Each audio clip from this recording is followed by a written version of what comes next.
How's it going, Glenn? What's the story, man? Very well, thanks. Listen, thanks a million for doing this. No bother, bro. No bother. Damien, you're releasing an album this month. It's All Good, the best of Damien Dempsey. Can you explain your reasons for releasing a best of album at this point in your career? I done a 5-album deal with Sony, and the last of the albums was Almighty Love. So they had it in the contract that they could release a best of if they wished to. So they wanted to release it, you know. Right. And do you think it's a timely point in your career, aside from the contract?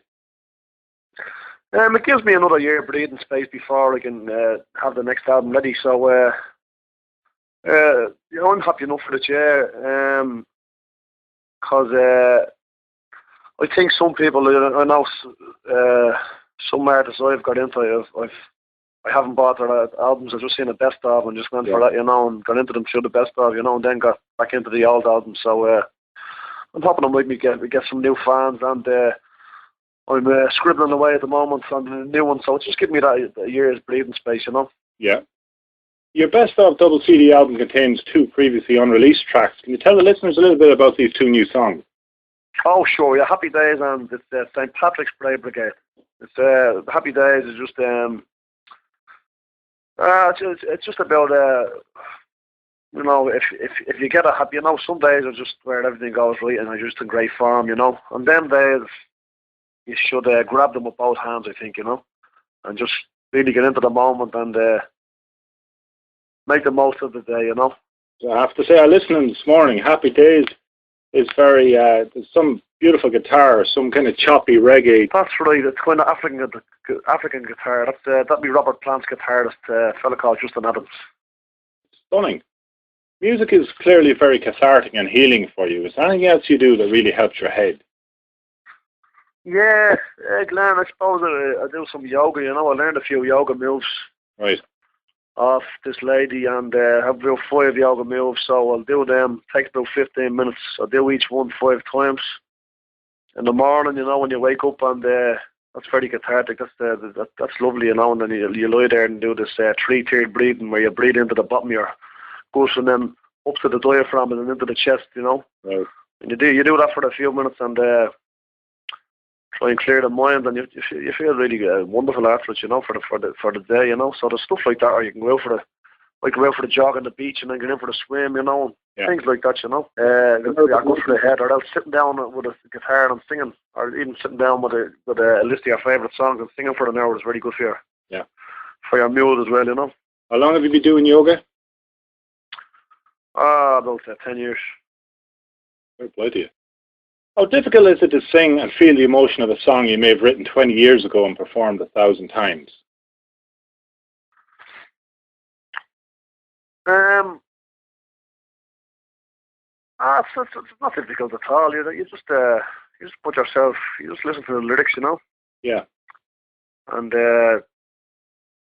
if you have a good imagination, you can put yourself into any song, really, you know. Yeah. Then sometimes, if you're singing the song every night, you know, you won't always put yourself in the same emotional place for it, you know. Yeah. You'll let the crowd do that for themselves, you know. You'll just sing it to the best of your abilities, and just get into the melody and let the crowd take all the meaning from the lyrics, you know. And a song become a different thing on a different night? Same song? Sometimes even when you're singing a song, you can be thinking about someone else's experience, you know. Yeah. You can be thinking about a different, you know, a different way to interpret the lyrics, you know. Yeah. Is there any song at the moment you do that you're really fond of? It's really happening for you now, as opposed to something you've been doing for a long time? I suppose Canadian Geese, because it just builds and builds and builds, and just takes off then towards the end, you know. Incredible tune. Incredible tune. Thanks very much, bro. And then when you get the crowd singing the high part, you know, it's... The melody of the chorus hits you at about 3 o'clock in the morning. Were you awake or were you in bed? Or? I was up awake, yeah. I was just there watching TV, and just popped into the head, you know. So just grabbed the guitar and kind of wondered where the hell did that come from. Is that the song you There you talked about where the first melodies you kind of used another song, an old song? Was that the one? No. Yeah, that's it. Yeah. The kind of hook came to me, you know. Yeah. The na na na na. That just came to me out of the blue, and then I just took Raglan Road then. Just an aside, Damien. I'm from Mullingar. I went down to Mullingar to see you. I've seen you loads of times. I'm a huge fan. I don't mind saying. But anyway, it was just you and the guitar. It was a pub full of pissed people. And how nervous do you get in somewhere you might be a little bit of what's this place like? And yeah, you're just edgy. Like you can't really relax. You know, you're sort of pacing the room. You can't really sit down, and you're just I suppose edgy and you know like a cat and hot tin roof before the show. You know. yeah. It's building, you know, it's the tension, and then the tension is released once you get up there and start singing, you know, and that's probably why you're so high after the show, because you're strong emotions, you know. Yeah, there seemed to be a massive sense of relief in you that night, and you really were sincere in your thanking the audience. It was like you didn't know what to expect, and then it went so well, and you just seemed... Yeah, where was that, Glenn? Do you remember? Mullingar, it was in Danny Burns, a place called Danny Burns. Oh, right. Was that last year or the year before? Yeah, it was yeah. Incredible gig. Oh, great. Was I solo or with somebody else? Solo. Ah, right. So it was last February, I think, was it?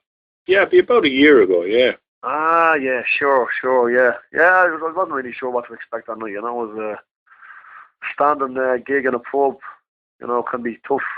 Oh, it was bloody, the balls to do it. I remember people are still talking about it. Great. In general, Damien, you're famous for being so hard-working, and I know you get asked this question a million times, but do you get very nervous still? How much would it affect you? No, not as nervous as I used to get now, you know. I used to have a few drinks before I went on just to calm me down, but I'm trying not to drink now before I go on. Yeah. Just to feel all the emotions, you know, clearly, and the voice will always be a bit easier. You know, it'll be a bit easier to hit the notes if you haven't drank before the show and all, you know. Yeah. And sometimes it's nice because you can have a few drinks and get into the same mood as the audience, you know. Many pints is too many before a gig. It's hard to say, you know. I'd say 4 is too many. Really? You could have 3 slow ones. It depends how fast you drink them as well, you know. Right, yeah. But it can be nicer if you wait till after the show to have one, you know, because then you appreciate it more, you know. You don't touch the spirits anymore, no? I don't do the spirits anymore, no. I think they're kind of fire, water, poison, you know. Damien, are you where you want to be or dreamt of being at this point in your career? Yeah, absolutely. Yeah, this is what I always dreamed of. You know, traveling the world, playing to big audiences. You know, having the audience sing back at me. You know. Yeah. Well, I've kind of made it now, and anything else is a bonus now. I think it will get bigger. You know, I definitely think it's going to get bigger. You know. I think there'll be bigger audiences. You know, and more people will hear the songs. You know. Absolutely. But I'm definitely a dream come true for me. Absolutely, doing what I'm doing. Can you remember how you felt and thought way back in Ballyfermot Rock School? Did you honestly think that it would explode the way it did? Well, I was always the one in Ballyfermot just to listen to everything and watching everything and hungry, you know. Yeah. I was very, very focused. I wanted to do music. I wanted to know, asking people, you know, and picking their brains, and I was hungry for it, you know.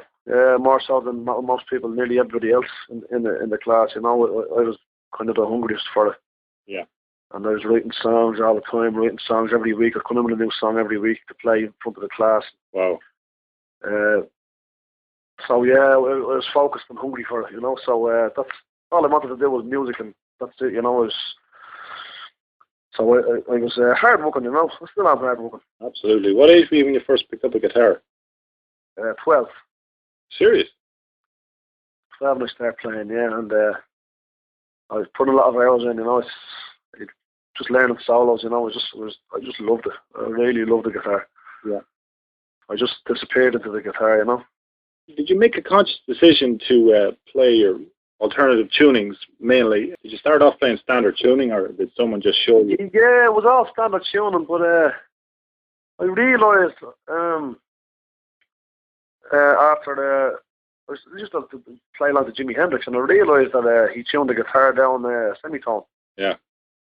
And I realised that when I was about 14, 15, and I'd spoken with a guitarist since, and they're saying, how did you realise that? You know, it took me, remember the jazz guitarist saying, it took me 20 fucking years to realise that. And do you play was it not obvious, no? Single mode electric lead guitar, no? Yeah, I had an electric lead guitar I used to play, and I always play Hendrix and Tin Lizzy, you know. Yeah. And that was me. I wanted to be up there playing solos. But then once I started writing songs, that changed. The guitar the lead just took when I started being able to sing and sing my own lyrics, the lead just took a back seat, you know. Yeah. And I wanted to try and sing then and sing my own songs, you know. Because I was probably better at the lyrics than I was at the lead, you know. Yeah. But I was fairly hot at the lead now. It's shit hot for a while, you know. The lyrics just meant more to me. I got a better release when I wrote lyrics, you know. Yeah. If it was just you and Bob Marley in the same room and he asked you to perform one of your songs, which one would you perform for him and why? I suppose The Colony. Yeah. I think he'd really dig that song, you know. I think he'd go mad for that song, and I just tell him, your message is being carried down, brother, you know. I bought your albums when I was living in England. It was the best way of reminding me of the best aspects of what I left. But anyway, I introduced... great, thanks, Glenn. That's great to hear. Thanks, man. Very real, stunning. Anyway, I introduced a whole lot of English people to you, you know, and I said, listen, had to kind of reduce it in terms of saying, listen, the only way I can describe this guy, he's like a Dublin Billy Bragg. Will you just listen to him? And they're all hooked on you now. They're all buying your albums. Brilliant, man. That's great. HMV. I'm actually doing something out in Australia now with Billy Bragg in Melbourne, you know. Wow. We're doing some, I think it's a television series about just the history of Australia, and you know, we're going to do songs and that. So that's weird you should say that. That would be mind-blowing. I went to see him in Vicar Street. He was doing Woody Guthrie's songs, you know. Yeah. Did you see that? I haven't seen that now, but he's someone I try to emulate, you know. He's the top of his game. I think he's amazing, you know. He's a great role model, you know, for the likes of me. I was living in San Francisco. I saw him playing there, and he was just him and an electric guitar. And there were thousands of people there, and he's an incredible storyteller in between the song. Yeah, sure. It's 50% of his act, you know. I know what you mean. It's like an English Shanachie, isn't he? Yeah. He must be something if Woody Guthrie's missus asked him to put all the lyrics to music, you know. You know the stuff. Oh, that's right. It was sure, but Wilco, wasn't he? Done it? Yeah. She found Mermaid Avenue or something, was it? I don't know, but she was supposed to have found about 1,000 sheets of his lyrics under the bed, and the whole thing was who was she going to pick to try and put music, and everybody was shocked that she picked Billy Bragg. Yeah. And was it did the turn out good, the album? I only heard him live. He was on with, what do you call him, Andy Irvine was playing on. Oh, brilliant, yeah, sure. What a great man. A couple of other boys, I can't remember their names, a couple of singers. I think actually one of them sang with you one night in the National Concert Hall. Right. Kerry, what's his name? Oh, Seamus Begley. Yeah. Yeah, he's great, yeah. He's great. Slightly moving aside, Damien, you've done a bit of acting. Did you enjoy it? I did enjoy it, yeah. It's good to be able to put yourself in someone else's shoes and someone else's perspective, you know. Yeah. It's good for the writer to be able to do that, you know. Absolutely. Would you do it again? Yeah, I'm meant to be in a movie coming up now. It's called Cardboard Gangsters. Oh, I know it, yeah. Yeah. I'm meant to be playing a part in that, so... John Connors, is it? What's that? John Connors, is it? John Connors, that's right, yeah. So just him and Mark O'Connor are just waiting on funding for it. Mark's going to direct it now. John was going to direct it, but you reckon maybe just hand it over to Mark and just do the best job in acting he could, you know? Yeah. Have you seen Stalker, no? I have, yeah. Brilliant. A good movie. You're looking forward to St. Patrick's Day now. I saw the trailer for it. Yeah. You know Terry's my brother, no? Yeah, that's right. He's saying about that. Yeah, I love the Casanova with Emma's. Yeah. Did you've seen the trailer? You have the Patrick's Day. Yeah, it looks very good. I've seen the movie. You know your music is all over it. The Cure, is that the song? You're the Cure, yeah. You're the Cure, yeah. It was. I remember Terry telling me that he was going to use it, and I said to Terry, "Wow, that's a strange choice. I wouldn't have thought that was one of the strongest melodically. You know, I think it's a beautiful song." And he said, "No. Will you see how I'm going to use this and how it works in the context of the movie?" Yeah. It's absolutely stunning. That open delayed electric guitar just sets them perfectly for the movie. But I've rarely seen a better use of a song in a movie, you know. Ah, that's great, man. When I was writing that, I knew it was going to be used in a movie somewhere. I just had a feeling. Jeez, that's I just had a feeling of it, you know. Oh. Your albums and live performances are legendary. People often run out of words trying to describe how good you are. But my question to you is, can the adoration and expectation feel like too much to live up to sometimes? Yeah, so I suppose sometimes when you have an half night, you know, if you're run down or your voice isn't in the best that it could be, you know, because just the travelling and you're only human. Some nights you're not as good as the last time, you know what I mean? Yeah. You know, but you just have to. If people are a bit disappointed, you have to tell them, listen, I'm not a robot, you know. Yeah. You know, can't be that. You know, Damien, but would you be afraid that the quality of your next album mightn't match what you just brought out? I mean, Almighty Love is like all your albums, it's just mind blowing. But you're always conscious that how am I going to write another album like that? You know, you always say that, but you have to just put that away, you know, and just make the album as best as it can be, you know. Yeah. And maybe you could be better in other ways, you know what I mean? Yeah. You try and make each one a little bit different, you know. Yeah. So it won't be compared to the last one. I mean, everyone apparently starting off, no matter how good they are, needs to meet its champion, and it seems to be a chance encounter that changes everybody's life. Yours seemed to happen at a party in London, meeting John Reynolds. I want to talk about a little bit about the significance of that meeting. Yeah, it was just like totally random. I was in the house and just didn't know anybody at the party, so I was just in the kitchen. John was chopping up stuff for a bit of grub, and just got chatting to him. And I thought really nothing of it and went home, you know. Yeah. I didn't know he was this producer now. He was so involved in music and with Sinead and and Jah Wobble and all these heads, and so it was just months later he called me out of the blue, and I was wondering what the fuck is he calling me for. And you so it was just bizarre. I just heard the Cockney accent on the phone. I was going, he said, "That's John Reynolds. Remember me from London?" Going, what the fuck? You were saying that you had a landline and you rarely answered the landline. Yeah, very rarely answered. No mobile phone, or very rarely answered the landline. So I was going, like, where did he get this number for the start? And it was months later, you know. You were saying that you thought that your mum was going to say, "Listen, there's something missing from the house."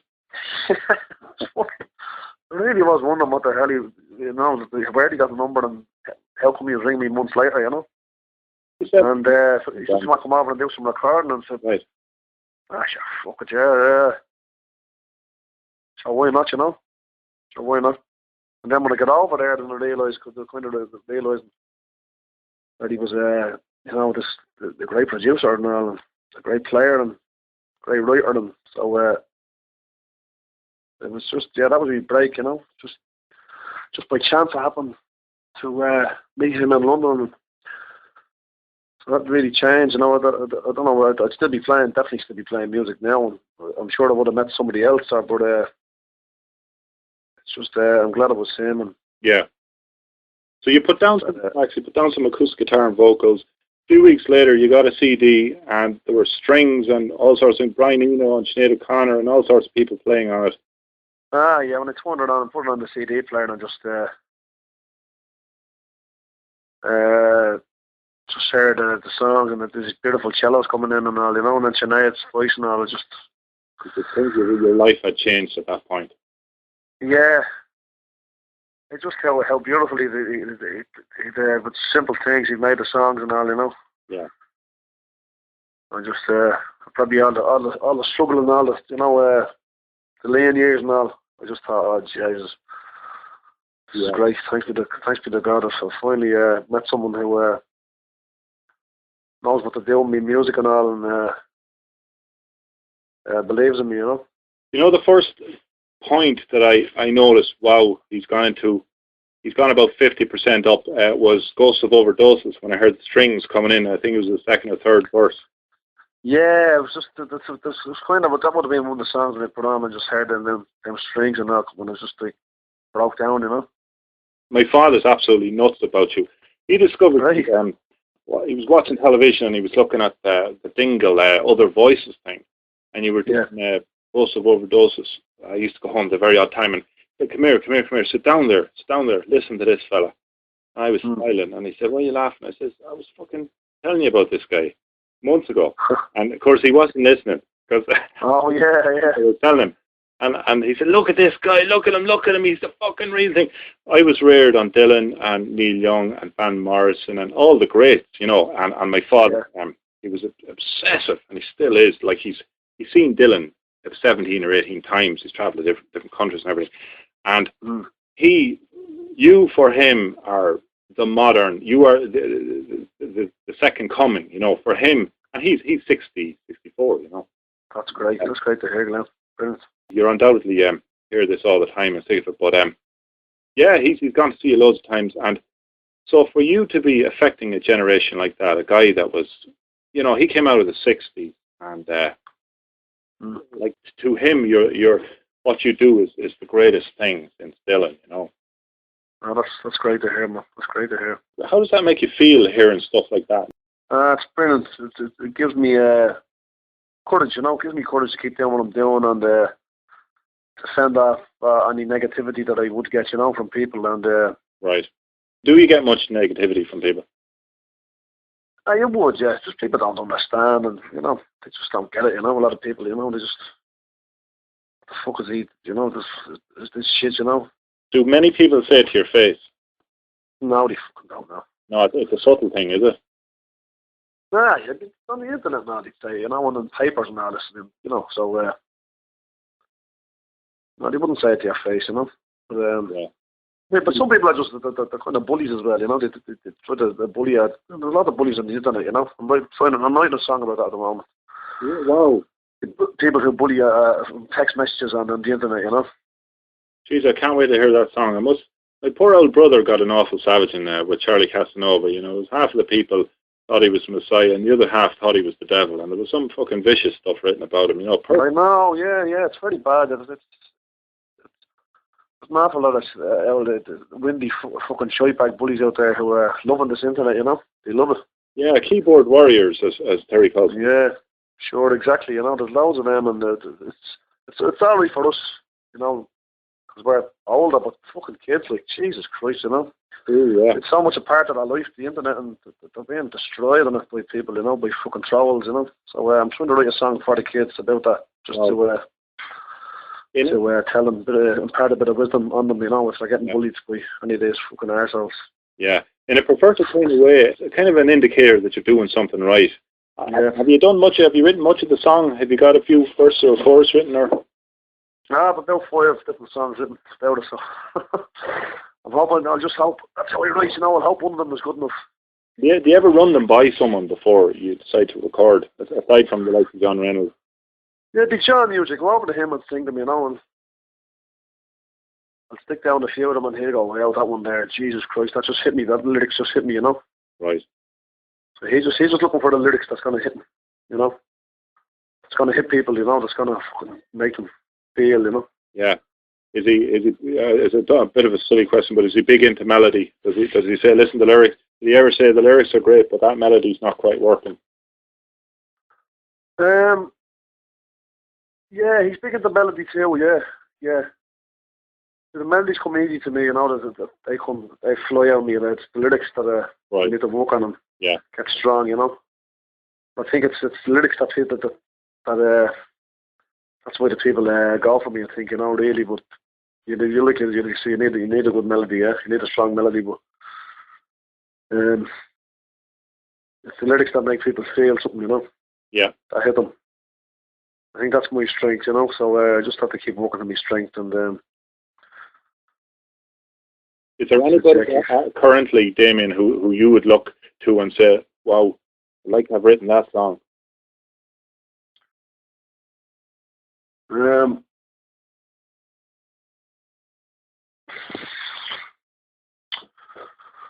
Some of John Spillane stuff, yeah, beautiful songs, you know. Yeah. He's a great writer, you know. Yeah. I was one other thing there, Damien, Johnny Doohan. Did you ever hear of him? Or, yeah, he's a great writer as well, yeah. He's a nice guy as well, but nice performer. But when you see songs like The Voyage, and, you know, it's like another dimension. Yeah, I know. You know, it's absolutely, it's a beautiful, you know, just take it on a journey, you know. There's some great songwriters out down the country there, you know. Absolutely. In Ireland, is there anybody, like, band-wise or individual-wise, who you think is really shit hot? Yeah, there's a couple of kids around North Dublin here, the younger guys, like a Lethal Dialect, you know, and Costello and yeah, Will Ali, and a couple of these great rappers, you know, and singers. They're on my radar at the moment, you know. I think they're doing real interest in writing great poetry, you know. Yeah. And the working class army, there's other guys, you know, they're deadly. Yeah, yeah. If you died tomorrow, how would you like to be remembered?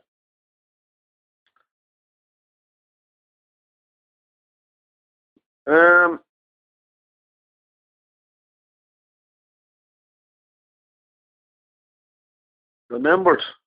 Just people to play the music, you know, play the songs. What impact do you think you would have made? Do you think you'd have made a difference? I think the songs would have, yeah. And so people keep singing the songs, you know, keep getting a good message from them. Yeah. Giving them hope and positivity and helping them through hard times, you know. Yeah. You get down much yourself? Writers do in general, you know. Right. Just part and parcel of it, you know. Right.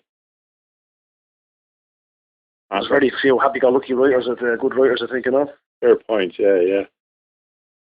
Finally, Damien, is there anything you'd like to say to your fans? Keep singing all your cares away. Damien Dempsey, thank you so much for your time. Thanks a lot, man. Thanks, Damien. Fair play to you. Right, take care. I'll see you again, man. Take care. God bless. Right, thank you.